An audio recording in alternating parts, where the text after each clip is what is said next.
Hello, welcome to the Flicks Forum podcast with your hosts Jesse Heater and MJ, where each week we go back and look at a Netflix original film in the order of release. This week we're looking at Netflix's 37th film. We have come a long way. Just looking at the number. 37? That's huge. It's the 2017...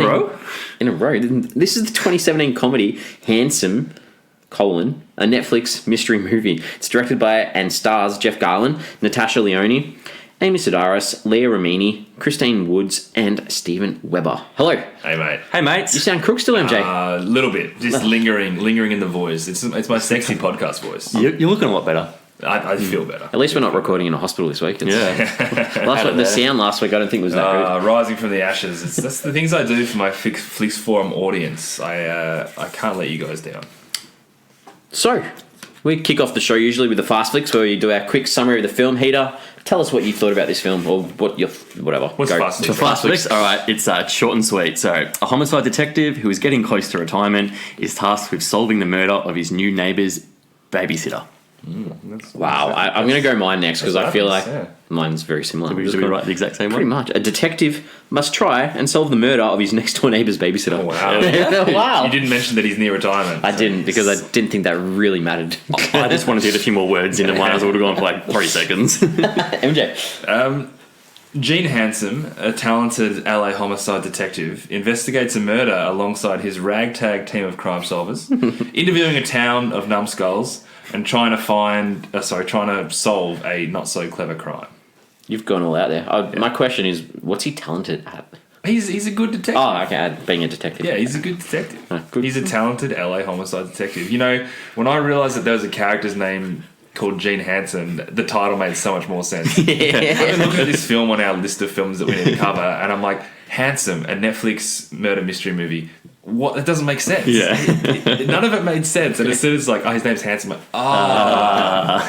okay. So much more sense now. That's what I was going to say off air before. So yeah, no. That was definitely worth the wait. Definitely worth the wait. So, what have we found out about this film? Not much. No, not much at all. There wasn't a one online. So it was filmed in LA. Yep. And I couldn't find it at premiere anywhere. I feel like it just went straight to Netflix. Yeah, so it was acquired by Netflix. It goes with the title. Yeah, I think that's what they yeah, okay. Acquired by Netflix in June. June of 2016, released in May of 2017. So hold on to it for... I'm pretty sure... No, I think it's still being made. They bought the idea. They bought the idea. So yeah, cool. I believe that Jeff Garlin kind of pitched the idea to Netflix. Okay. And it's actually interesting hearing him talk about how so many movie executives nowadays hate hearing like the word genre when you're trying to pitch an idea. They'll basically kick you out of the room straight away. And, where your big movie studios really want to be making a movie that appeals to everyone. So they'll really water down the tone, the themes, some of the subtleties, just so it will appeal to everyone so they can maximise their box office. Yeah. Whereas Netflix, on the other hand, they want to make a film for everyone. So there'll be an audience that wants to see Handsome on Netflix. There'll be an audience that wants to see horror, action, crime, romance. So that rather than making one film that's just going to appeal to everybody, they just get a whole bunch of other films, which is obviously the model that we see when we do this podcast. So every film's really quite different. So that gives directors an opportunity to make these kinds of films. There's no way in the world that this film is getting made if it's going to have a theatrical release from a big movie studio. No. And apparently Jeff Garlin initially pitched it as he wanted to do a stand-up comedy special around the ideas of being an LA detective. And that was the idea that he pitched. And I think when they started sort of filming it, it was him and, that private investigator that lives next door to him. Yeah. That they kind of have like 1 or 2 scenes with. The guy who reckons his dog's chewing on his lawn. Yep. So they filmed all these scenes about those two, sort of clashing and having their stories about being a detective and being a PI. And basically they just cut all those scenes because they started filming more of the film and realised that the story wasn't about that, it was about this. So interesting concept that, you can get your idea signed off nice and early. You can change it, tweak it a little bit. He said no one from Netflix ever even went to the set once. Just trusted him to do his thing. Yeah, just trusted him to do his thing. So that was about all I could find on this film. There wasn't too much. I saw there's a drive-through scene where that was a weird drive-through scene. It was weird. It's interesting. Strange. It's an interesting scene, but so what's Jeff Garlin's character's name again? I've already forgotten. Gene Hansen. Hansen, exactly. Wow, it's an impact this film's made. When he's going through that drive-through, the kids that serve him at the drive-through, one was his son and one was his son's mate. So that was cool. And the other thing was the music was done by Ben Folds. I did see that at the end on the credits. I thought that was interesting. Cool. Yeah. But that drive, nothing to do with the actual scene itself. Is that a concept, like a drive-through concept, or is that because of the speakers and stuff? I think the speakers were stuff, so that stand out there, which is still weird in itself. Like, just say drive-through's broken and it's come in. Yeah, it was kind of weird. Yeah, it was really. So what's Jeff Garlin done from a directing perspective?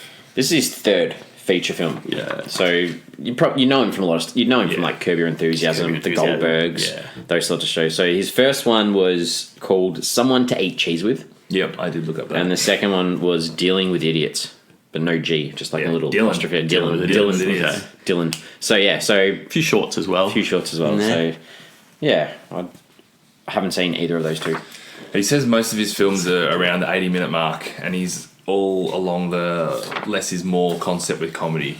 The idea of totally agree with that. Leave the audience wanting more. So may have been a better 20-minute film. I'm sure you don't agree with me. You know when a gun sportsman retires and you're like, oh, he had 2 more years in him. And you remember him being like, oh, he could have been anything, or he could have been better. Yeah. I think that's his idea of. Okay. Are you saying that Jeff Garlin should never make a film again? No, his idea is that if I drag it out too long, it will get worse and worse, and they'll be like, you've taken this too far. But I agree with this film. Well, so that came in 2017, 2019. I'm glad we haven't had any more. What's the consensus? Consensus on this was really hard to find because it doesn't even have a rotten or fresh score on Rotten Tomatoes. It doesn't have a score. It only has 4 reviews. Yeah. 3 negative and 1 positive. That's Rotten Tomatoes in a nutshell for you. Yeah, don't like basing anything on Rotten Tomatoes. But then you have a look at the audience reception on Rotten Tomatoes. 30%. 30%. But it's only off 186. Yeah, that's the thing. That means which is why we use IMDb and Letterboxd more often. It's all about Letterboxd. So IMDb...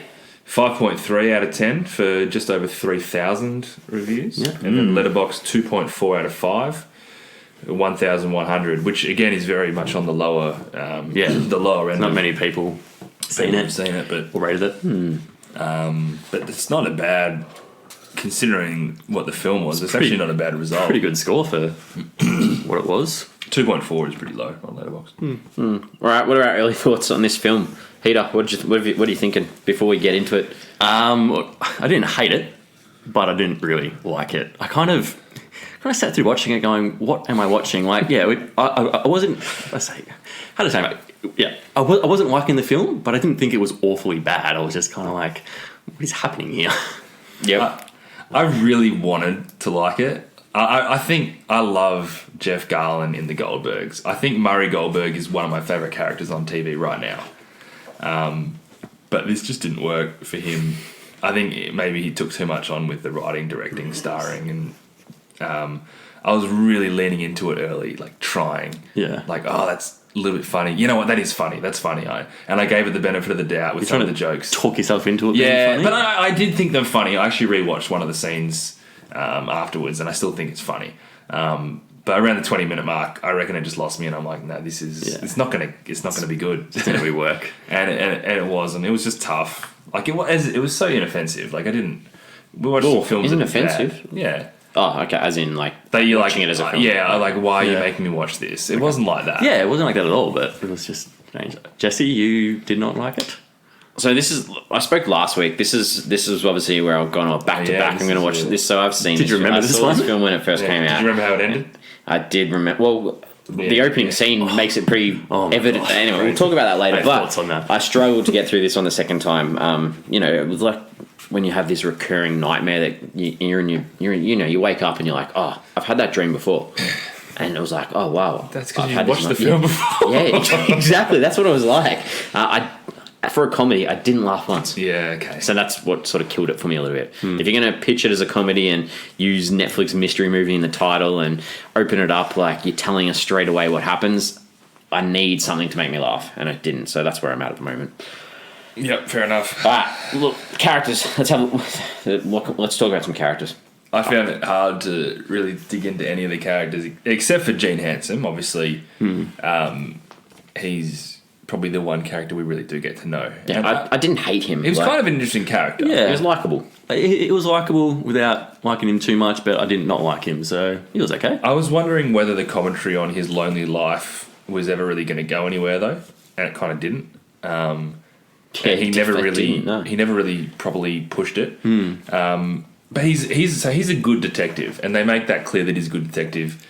He is the leader of their detective squadron, whatever you want to call it, and they're all like numbskulls. I don't know, they're all idiots. And he, in spite of them, does well, and he solves obviously this crime, and you get the idea that he solves a lot of crimes. But does he need to? Is the idea that he needs to be more confident and out there in his personal life? So he's got this, quite successful. He's really confident when he's on the job, but in his personal life, he just kind of sits there with his dog. And it didn't seem like he really cared though. You're right though. He didn't seem to care either. Expand that personal life. He seemed pretty content with his life. He did, didn't he? But then they highlight all these guys dating the lady next door that he's clearly into, and all this stuff's kind of happening around them because they're all just going and doing it. And but you're right. I agree. Like, I'm sitting there thinking, is this going to end with him coming out of his shell and achieving something that he wants to achieve? But then I'm like, does he even care? And does he care? I don't know. It's strange. It didn't seem like he was just so content with everything. I think he probably cared. He just show it. Yeah. But then why do you end it with nothing? Like, it was interesting. I almost want to see more of this character. I don't know, just to see where it goes and what else. I might have a good question for you for our social media follows at the end of the show. Okay. I want to go. I'll go through the characters I've got listed down, and then you tell me what you guys think. I think that's probably a good way to do it. So, Karis, the little kid, the daughter of the next door neighbor, Creepy, super creepy, creepy as hell, and her dancing was just was not funny. We'll get to okay, all right. We'll get to scenes. We'll get to the good scenes. Didn't like her. The lieutenant in his office with the cookies. So annoying. And her weirdly gross feelings for him were just. It was just that was not funny either. But she was also a little bit kind of Alzheimer's. It was like 2 scenes, and she was off her chops and she didn't know she was pretty batshit. what was going on. Yeah. Fleur. Okay. His partner, who was very over the top and to me outspoken. Genuine comic relief. I thought Natasha Lyonne was a standout performance in this film. I think that she knew that she was working with very little, and she completely owned it. And I think she knocked it out of the park. I thought she was really good. I did not find one piece of her dialogue funny. Okay. I thought 99% of her dialogue was disgusting and not called for. It's supposed to be though. I know I was supposed to be, but if you're gonna do like a jarring, gross like joke, at least make it funny. I guess that's so. I'm not gonna like verbatim quote these things, but she likes to bend people over and eat popcorn out of their. Yeah, so I've got that in my. I'm going to talk through that scene later. All right. When talking about blackmail, she talks about how she had a blackmail incident with a teacher. Yeah, I think that she, as I said, she owned it enough, and I thought it was really asking funny. A guy if he likes the move where she made his whatever bend all the way right. That was funny. No. She has an achy lady part and it's pulsing, meaning that he may need some help. Or that she can't handle 3 toes in there anymore. When did you grow up so quickly? Oh, I know. I feel like a grumpy old man. I'm a grumpy old man. You used to be maybe if as I was mature a as us. 15-year-old kid watching this, I'd find it funny. I thought it was pretty funny. Probably not to the extent of MJ's, but definitely not your spectrum. But I think a little bits at times it was a bit over the top. But in general, I liked her. I thought she was funny. The shining light of the film. And Jeff Garlin actually wrote the part for her specifically. Nice. Okay, good on him. That Jerpis cop guy. He had those long, ridiculous stories. Well, he was only in it for the first 2 scenes. Yeah, and you know what? I wanted more of him. That is in my favourite scenes. That was the best part of the movie, his stories. So they set this up really nice. And especially when every time he spoke, he said, Detective Jerpis, as if like he didn't know who he was. Yeah, and you wouldn't know who he is. When they stopped that. They did it twice, and it was funny. It would have been even funny if they had Talk brought about it that. back more time. I love that. Yeah. Maybe I am getting old. You are getting old. I'm getting old. And don't get me wrong, I gave this movie a really low score. Really low score. So. The receptionist at the firework company. She was annoying and stupid. They made this joke about her pushing the wrong buttons.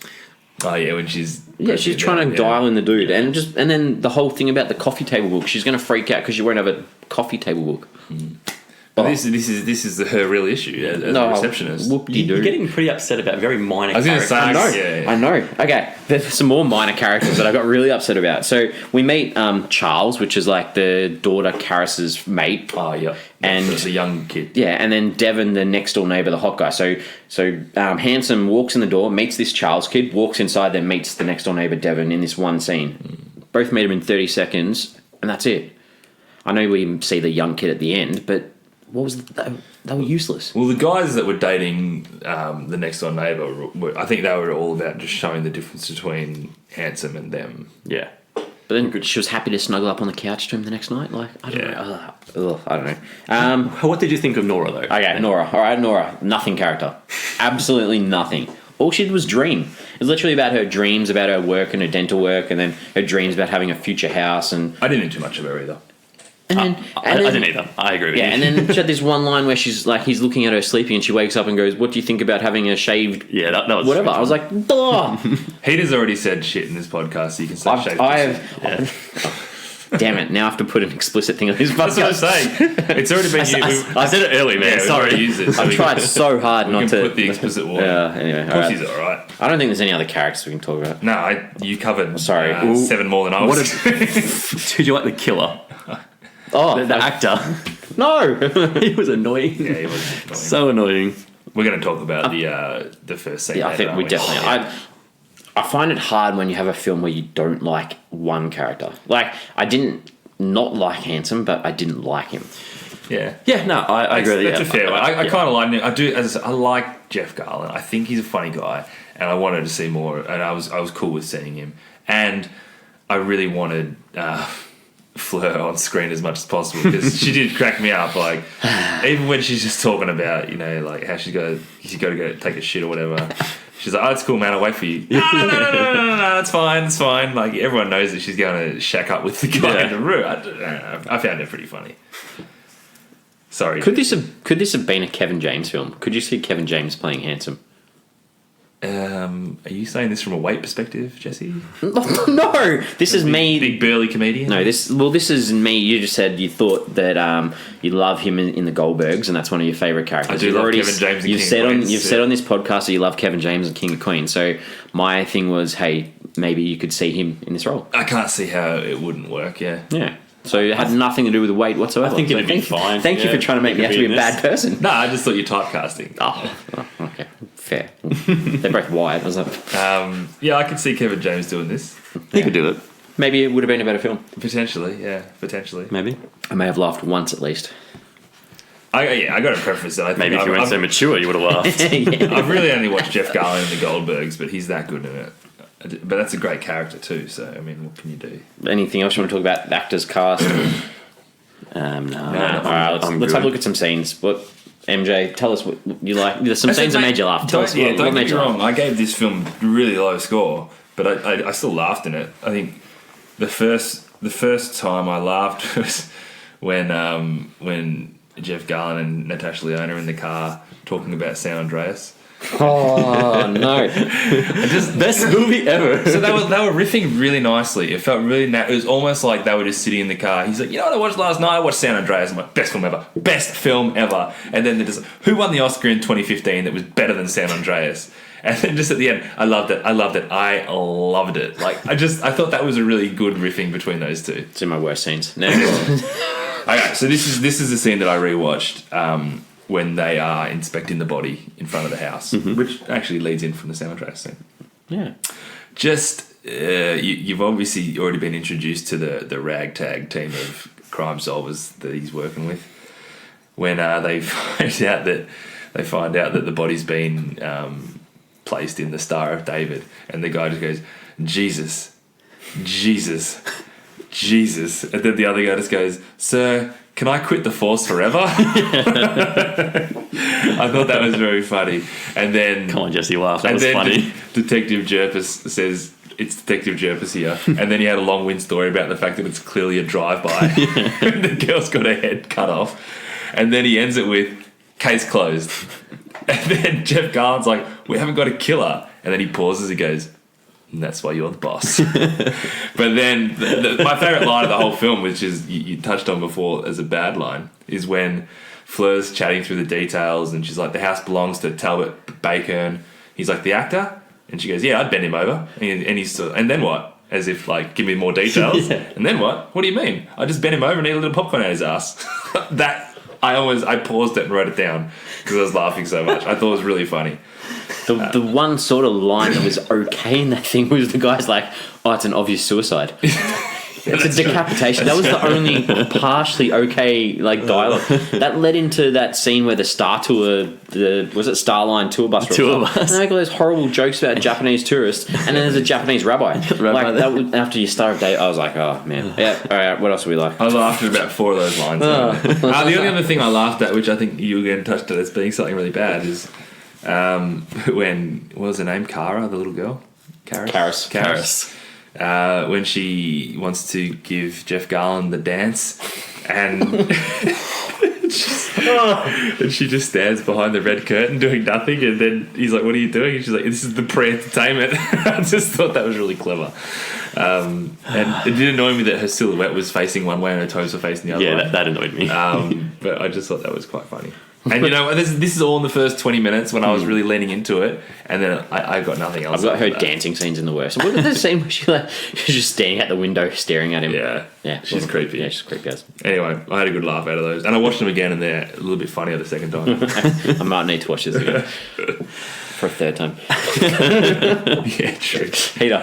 No, my main one was, I thought the best part of the movie was Jerpis and his 2 stories that were just so crazy and with specific details.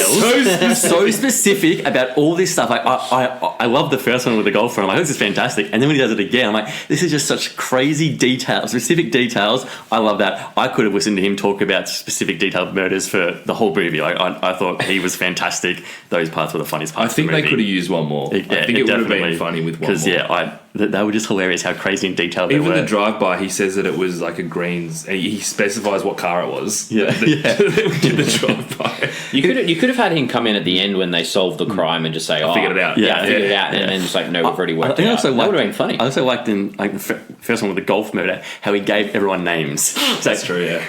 Maybe his name's this, maybe his name this, maybe they did this. It was, I thought that was very good, and that was my favourite part of the movie. All right, and that's all I had. Good scenes, Jesse. You have any good scenes? The scene I liked, we spoke about earlier, was that the drive-in scene where he goes to the burger place, Norm's Burgers, and he says to the guy taking his order, he goes, "This is the last night that I'm going to eat bad." And the server, like the guy serving him, says, "That's great. You can be your best self." And then he sees that sign and it says, "Set thine house in order." And he looks at it and he's like, "Okay, I'm not going to eat this meal," and drives off. That was my favourite scene. Something nice. Yeah, good. Had nothing to do with the comedy, but it was nice. Yeah. It was nice. All right, what didn't we like? The opening 5 seconds when they ruined the movie. Okay, this is where we probably need to talk about this. Might as well do it now. So, if you haven't watched the film, hopefully you have watched the film, the opening scene tells us who the murderer is straight away.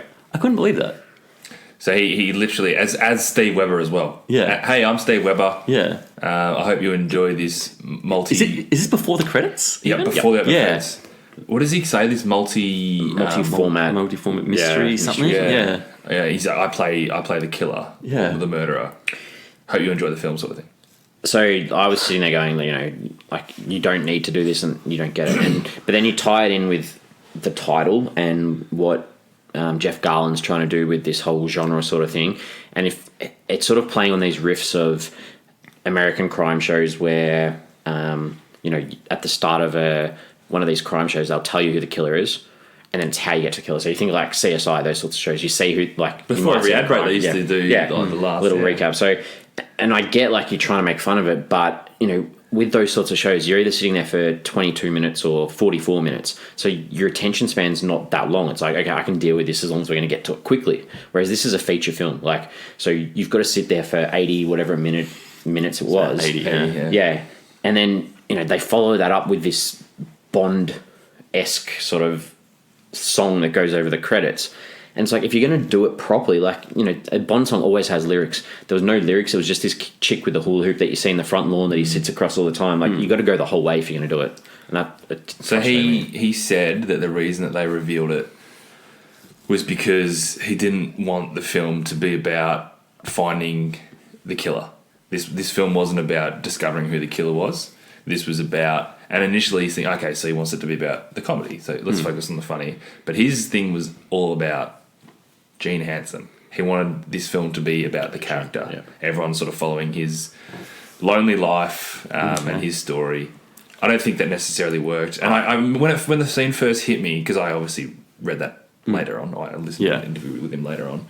When that first scene hit me, I was like, did I just see that correctly? And then when that guy first comes on screen, I was like, all right, that's the dude. Yeah. Like, I hated that they told us. I think I would have enjoyed the movie a lot more if it was the mystery, not knowing who did it. I couldn't believe they told us at the start. I was like, okay, well... Yeah, I think you could be right. I'm watching this now. Like, I really didn't like them telling us at the start. did you think while watching it that maybe that was a joke? Yeah, I did. A bit of a joke. And also, I guess it's more like, okay, cool, now we can focus on, I guess, how he did it and how they catch him, but just didn't do it for me. I would have preferred the mystery the mystery of the killer. I wonder if they put the film together and it was just way too far-fetched that this guy was the killer, and you didn't quite put it together, and they thought, maybe if we just let him tell know him at the straight start, away, and then we can focus on other things. I can definitely see that if you didn't know watching it, because it was pretty far-fetched. You wouldn't admit that. Like how they got to... In the end, but when you're like, he's the killer, so it's going to happen, then you happen to like, of course, yeah. I feel like if they didn't tell you at the start, it needed to go for longer than 80 minutes because they needed more, like, of them working out it was him. Yeah, because there's a few red herrings there where they're barking up the wrong tree. Yeah. You're always a little bit sus on the... Yeah, the fireworks guy was looking good for a while. Even the next door neighbour, a little bit sus on her. Yeah. But yeah, didn't like it either. Yeah, no, did not like that at all. Anything else? Didn't like? I didn't like the two scenes of the neighbour's daughter dancing. I thought they were really weird and creepy. Yeah, same. I didn't like the cookie scene with the babysitter at the start when he was trying to give them the cookies. Oh, yeah. And she wouldn't open the door and she wouldn't really say anything. It just kind of dragged a little bit and felt a bit awkward. I don't think that went as they would have planned it. Yeah, I think... I didn't like the concept of that scene, but it did go on for a little bit too long. It was kind of strange. It was like they started filming it and he's like, let's go with this. And it just didn't really work. And then the other one was that weird scene where he's... I don't know if I didn't like this as much as... I know what they were trying to do, it didn't quite work. Where he's having that stare-off with the lieutenant and the clock's ticking in the background and they're just looking at each other for about 3 minutes. Yeah. Yeah, I had that down there as well. And the whole joke of that guy, Lieutenant Kenda, rocking up, like, it doesn't work unless you have background knowledge of who that guy is. Yeah. Because he hosts his own crime show in America. Yeah, I didn't know that until I read afterwards. And that makes more sense now. Yeah, and like if you don't have that knowledge of that show, then that joke doesn't work. Like him coming in there and always saying, it's the ex-boyfriend or whatever. It doesn't work. Yeah. And at the end, he's like, "Told you it was the ex-boyfriend." He's like, "Yeah, whatever." Like if you had, like, I know that Judge Judy's a different character, but if for a worldwide audience, Netflix is a worldwide business. If you have like a character like Judge Judy making a joke, then more people are going to get it because she's more. Did you know who that guy was? I did because of when I watched it the first time. So when I watched it, I'm like, oh, this guy's from a crime show. Oh, right. Okay. But the first time you watched it, you didn't know who it was. Yeah. Nope. So yeah, like you guys have mentioned a lot of the scenes that you liked. I've already said I was a massive fan of. You're talking about the cookies. I didn't like the setup of the cookies with the lieutenant either. I thought that was weird where she was talking about, she's comparing these cookies because they're like beach balls and she's talking about balls and she's like licking these cookies. And then she makes some comment about, I've had my tubes tied. I was like, she was just a creepy character. Because before she started talking, the cookies started actually looking pretty delicious. So I was like, you know what, I'm kind of hungry. Those cookies actually, they're kind of beach, with all nice and colourful. Those look pretty good. And then she started talking and licking them and I went, okay, I'm not hungry anymore. I could always go a cookie. I'm going to jump a bit and ask you a question. What's the difference between cream and lotion? So that was... That's in your question? No, I had that in my bad scenes as well. Yeah. Any scene where it's talking about, lotion's water-based and cream's oil-based. Who cares? Like, they just played on that too much. I wasn't interested in that by the time they were overdoing it. Yeah. Yep. But it actually played a very vital part in solving it did. crime. And I learned something new. Yeah, true. I've forgotten it though. What's the difference? There was One's water-based. Yeah. Other one is oil-based. Oil-based. I couldn't tell you which one it was. Oil base is a real slippery one. Yeah. I didn't like. There was this scene where Handsome's in the house, like talking to Karis's mum about Nora about who's her housemate, and she's writing down the housemate's name and number or whatever. And he makes this comment about, "Oh, you don't dot your I's," and I was like thinking the whole time, okay, this is like leading somewhere. Like she doesn't dot her I's, and then it just You're right. there was nothing else. And then it didn't lead to anything at all. I was like, because that's not funny as a standalone. No. joke. I agree. I remember thinking that as well, and I forgot about it. Didn't lead to anything. Handwriting's going to work out No, I somewhere. reckon we missed something. Yeah, and probably Kind of weird that she just left her kid with him after she just met him. he's a cop. You trust cops. Yeah, like, and an excellent neighbour. That's a pretty safe recipe. Pretty safe. First time meeting him though. Kind of weird. Yeah, the other you're thing- right, it is. The other thing that annoyed me was Penny from Big Bang rocks up. Kelly Cuoco. I just love saying your name, Kelly Cuoco.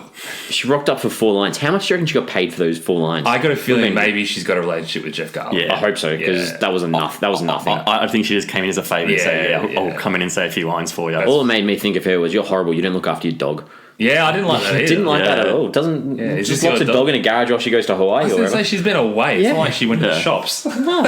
That was a strange scene to put in at the end, wasn't it? Yeah. With her. Yeah. Yeah, it was. Anything else we didn't like? Nah. Right. What was the movie trying to say? What are some themes or anything that we saw? That all I could think of was that loneliness. Yeah.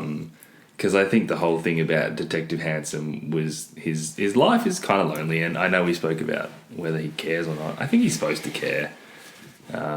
It's kind of sad. Him and his dog's like his best mate, which is nothing wrong with that, but like his only mate almost. I don't know. So is there something about missed opportunity to live life to the fullest, or something like that? Sounds about right. This is like a quote from Jeff Garlin, and he goes, "I have that theme in the movie of someone who is really good at their job, but in their personal life, they're not a jerk, but they're having trouble." Yeah. I think there's a lot of people like that, so people can associate with it. So if nothing else, it's almost just like a portrayal of it rather than a commentary on it. It's almost like this is happening. You might be able to relate. Yeah. We haven't got the answer for you, which... And I think like it's like every day's a tough day for people that work hard. He talks to his dog and he's like, I've had a tough day, blah blah blah. One other thing, like I used to do that. When my wife went overseas for a few weeks, I'd come home and talk to my dog about like my day. Because like... Not that I have an isolated life because I see people all the time, but like us. it was but it was kind of nice coming home and talking to Bernie about that. It was probably talking like having a go a bit at Hollywood stars for a little bit too. Like we were just talking about Penny from Big Bang, Kelly Cuoco. She doesn't look after a dog, and the dude who's the murderer, like literally, they couldn't have made him out to be more of an arrogant, up himself. He cracks it when someone doesn't like his film or his acting. Yeah. And What does he say when he's like, is it possible that you might have missed something? He's like, oh, actors are so finely tuned. Yeah, that was all I could really pick up on. Yeah, and you know what? I think that's interesting, that quote from Jeff Garlin, because it's almost like he's just showing you this is something that's happening. I guess not every film has to have a proper commentary and idea on why or why not. Just it happens. Because we didn't really talk about the end scene, but like it just kind of ends. And this is actually one of my questions. Did he buy her a property? Is that? I didn't interpret that at all. But I didn't think so. But she moved. Yeah, off but to she live didn't at- have any money to do that herself, I guess. And then he was kind of standing, and she was like, "Thank you, like I'd invite you over, but you'd be too awkward with all that." And that scene where she's like, "Oh, I won't." And he's like, "Oh, I'd like that." No, it's fine. So I got the feeling that he bought her like a property, or he somehow got her out of it. Yeah. okay. Which is just like, why? Why'd you do that, man? Like, Yeah, I did not read that at all, but that's a very interesting take. so why else do you think she was like saying, thank you so much. I'd invite you over to come, but let's just do like a clink. I don't know. Because I was like, what else does she got to be thankful for? That he solved a crime that actually technically had nothing to For do with it. babysitting a kid, for I just read that for that as night in, like, they were talking trying to- together, maybe. I just read that as them trying to build that, he still had feelings for her, and then she just hugs the removalist dude for too long. Well, she's clearly shallow as hell. Yeah. Like, shallow hell. What a movie. Jack Black. What else? What do we take away from the film? Felt like a really long pilot of a TV show. Oh, yeah. I thought, rather than a movie. It just like I feel like this was going to be this could have been a pilot. It was way too long, but yeah, if I could pilot of a TV show, I can absolutely see that. It's a really nice thought. A part of me wonders whether I missed something. And to your point about the dot in the eyes, there's too many little things that didn't add up that I'm like, nah, surely they would have done that. So maybe we need to watch it again, guys. Maybe we need to have a big laugh again. I laughed more at that than I did in anything in this film. I don't know. I feel like I might have missed something. I don't know. It's a murder mystery after all. maybe there was more It's a detail comedy. in Jerp's stories. Maybe we should watch those ones again. Maybe there was actually things that Jerpus was saying. Not cinema worthy though. I don't think you need to pay you $20 to go see this one on the big screen. No, not at all. Not at all. Did either of you look up IMDb at all to check out anyone that you saw in the film? I did. For the neighbour, Nora, who looked really familiar to me. She was in I Don't Feel at Home in This World Anymore. Yeah. Yep. So I actually didn't. I found that after the fact. I was just playing around on IMDb, so I wouldn't actually do it when I was watching it. But yeah, she was the mother of the bad guy in the house. Yeah. Who was actually she was quite funny in that. Yeah. And that they steal the lawn ornaments from her. Yeah. I thought she was pretty good in that as like kind of that housewife. And she knows that they were actually like faking it. Yeah. She just wanted some company. Yeah. Yeah, she was my one. I kind of saw her and went, yeah, I know you from somewhere. Yeah, I didn't have anything. No, neither did you? did that. No. It was just her, but again, that was after the fact. Any questions you want to ask? No, I don't have any, actually. 2. Yeah.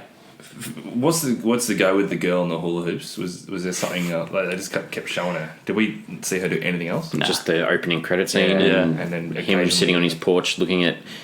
And that... It's got to be more to that. Okay, that's probably something that like I'd probably want to talk about. So this film's filmed in LA. Yeah, very LA. Okay, why to you is it very LA? I think I think you sort of associate that kind of neighborhood streets. The house is Hollywood. You got the actor living there. To me, this was like... Usually in a film, LA is like a character. Like This is going to go down as one of those famous movies about LA. You're going to jump on Google and type in movies in LA, and it's going to have LA Confidential, La La Land, Live and Die in Handsome. LA. No, it's not like I know. Heat, like they are distinctly LA. Like films based around Hollywood, La La Land. Those films, they're around. Like think Rebel Without a Cause. Those sorts of films, they have this distinct feel about Hollywood, about LA, about those sorts of things. To me, and then that makes LA a character. And Sure. he needed LA to be a character in this because he's making fun of actors and he's pretending he's like this cop in LA. Whereas I had no feel in this film whatsoever about him being a part of Hollywood or LA. Okay. There were no landmarks. There were no, apart from the Hollywood tour that comes through. You got the bus going. Yeah, the through. bus. Apart from the bus that comes through, like you don't see him sitting in a diner that looks out over things. You don't see him going past the Hollywood sign or down Rodeo Drive It or was any of more those sorts of suburban though. Yeah. So that's not LA. That's not Hollywood. It's not Hollywood, no. No, it's not. It's not that vibe of like films and stuff like that. Yeah, okay. Yeah. I mean, there's probably also an air of convenience about being shot in LA. He's not busting out a big budget on this. No, not at all. But like, I get if you film in LA, you put something in there to give you that mystery of LA or that that attention that you get for that. So, yeah, I don't know that sort of annoyed me a little How'd bit. you get the segue from the girl with the hula hoops to that? Because that reminded me of this film was filmed in LA and he's trying to show this suburbia of him being a suburban cop where he's meant to be this. You've got this Hollywood actor in this crime scene on a Hollywood actor and this party with these celebrities that they try to get all the show bags from, and it's just him sitting in the suburbs watching his neighbour with a hula hoop. Okay, yeah. Fair enough. I'd much rather see, like people in their front lawn sunbaking with their sunglasses and in their bathers because that's more Hollywood than a kid with a hula hoop. Yeah. I didn't need to see Hollywood to appreciate the suburban side of it though. But LA was not a character. I'll give you that. Yeah. Yeah, another one? Did we miss any sort of payoff? I know we sort of spoke about it, but there was no payoff for him Nah. as a character. No, I don't think so. He ends the film in the exact same situation that he starts. And he doesn't start in a bad place, but... Yeah, I had that as well. I was like, was there any growth in him as a character? And Yeah. I don't think, sometimes you see this film where the detective solves the crime and you're like, oh, they're on to upper and better things, but not with him. It was just like back to normal. And it's not like he wasn't He was going to crying out retire for help. soon as well. He was going to retire, but How do you see his retirement? He didn't make it out like he wanted to retire at all because he wasn't signing those papers. It sounded like a forced retirement. Yeah. Maybe he's getting old. I see his retirement as him sitting at home with his dog all day, every day. Watching a kind girl of a on bit the sad, hillocks. yeah. Well, his next door neighbour seems retired and he just bangs his wife all the time. It might be about the next. Actually, King of Queen's wife. I was going to say, Leah Remini. she was my IMDb. Yeah. Yeah, From King of Queens. Because Yeah. I had that written down. I was like, oh, MJ will like this one. And I don't know where it's gone. In my I thought notes. when you mentioned Kevin James, that's what you were alluding to, that his I wife's did. in I this had that in my movie. notes. I was like, oh, That would she's have the been king. awesome if he was living next door with her. Yeah. That would have been really good. But then that wouldn't have been LA at all. I had another question. What happened to the golfer with the boner? Like, that would have been a more interesting crime to solve. Oh, yeah. I think I'm going with Jeff's story. Yeah. Yeah, they solved it They straight solved away. it. Like, fell out of a plane or He fell out of something? a plane and they're happy to be dressed up as golfers. Yeah, it was that. I'm going with his big elaborate story. I want to watch that scene again. I can't remember the details of it. I remember thinking, like, this is pretty funny. I loved it.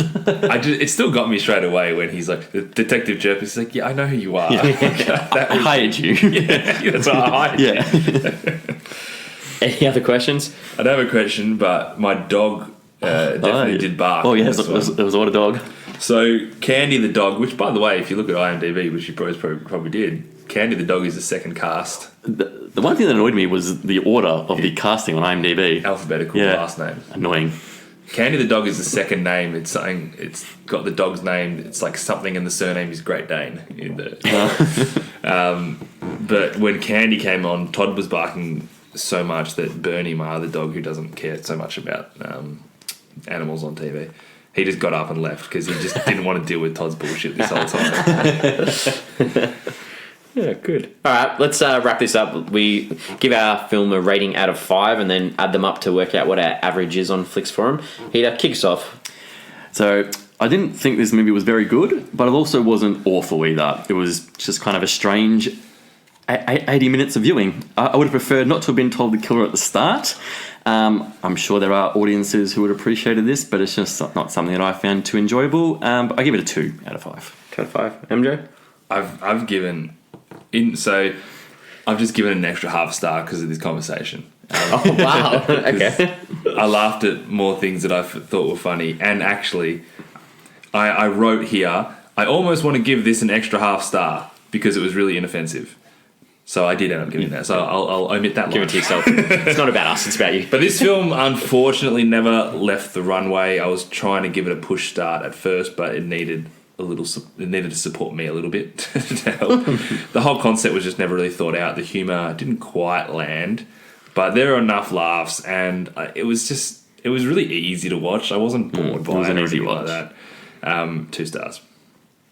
Okay, so acting performances, they weren't horrible, but most of the lines and the character traits, they just didn't land for me at all.